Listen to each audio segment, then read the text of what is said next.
Great, Brian. I want to jump into athletic performance because, this sauna space is my number one general, most important biohack. I think it's, what you've said, it's just comfortable. You can change the number of globes in the sauna, which is fantastic.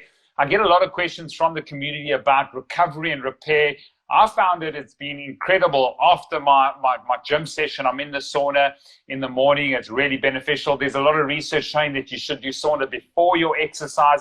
I'm sure you've got a lot of feedback in terms of how important it is for recovery and repair in terms of getting in the sauna. My general sauna sessions in the week are 20, 25 minutes. I'm generally just dripping, totally, just absolutely wet, which is incredible. And the longest sessions are on the weekend, which is buckets of sweat. But tell us about athletic performance, repair, and recovery with the sauna. Yeah. And we've already hit the hour mark, so we'll want to be conscious on winding this up. So we'll wind up with this. But this is such an important topic. Number one, HRV. So when you're done with the sauna session, and this is pretty recent research, you get a huge HRV increase. And those of you who are athletes out there and understand that, that's one of the most important indicators of health optimization and your ability to adapt and react to your environment. And those of you who are top performers in the athletic world, how much you're willing to sacrifice and pay for some HRV improvement. You get that really powerful improvement in your HRV after every sauna session. So number one, it's an amazing HRV booster, and so that's the difference between the inhalation and exhalation heart rate. It's tied to the vagus nerve. It's used as a biomarker now for how healthy you are. We don't have enough time to talk about that, but you get a huge HRV boost using sauna. So you definitely want to consider that. Also, when we work out, we have lactic acid. We have this toxin in our muscle cells. We want to detox that. So sauna obviously is amazing for that recovery after the workout. And we know that light therapy and sauna in different ways, especially light therapy, accelerates wound and muscle healing. And we're talking about the micro muscle tears. When you work out really vigorous, you get these little tears in your muscle tissue. So the recovery after the workout is amazing. And so we definitely recommend you use the sauna typically after a workout if you're doing a really intense, high intensity workout. But there's also other benefits. When you use sauna over time, you heat temper the body.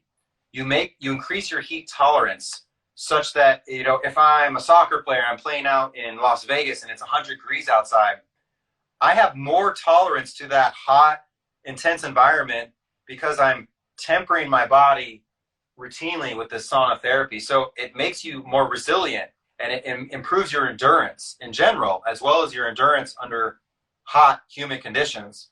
But I would say most important thing for athletes is the sort of long-term improvements in how your brain works that you get from sauna therapy and from light therapy. We touched on it a little bit earlier, some of the cellular benefits, but we do see that in the sauna studies and also the photobiomodulation studies as well. You get improvements in recall, in decision making, and we call that in general improved cognitive functioning.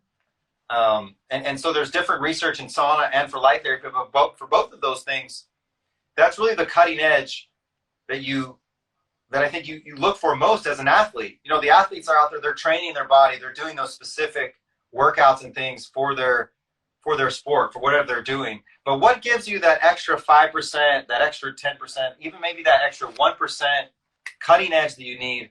It's in the brain and in the nervous system. And we're talking about reactiveness and all the other things that I mentioned.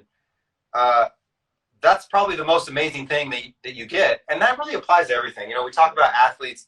I'm not an athlete, but I want my brain to work better. I want my recall to be better.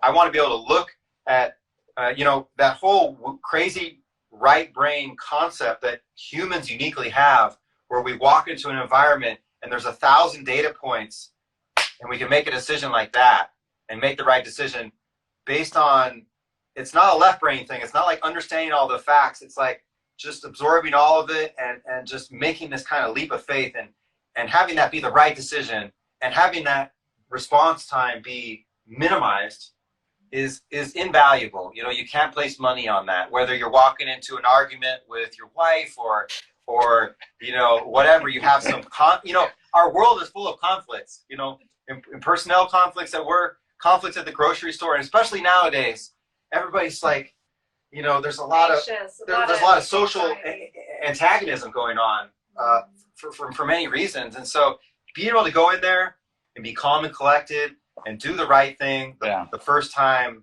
that's invaluable. Yeah. Yeah.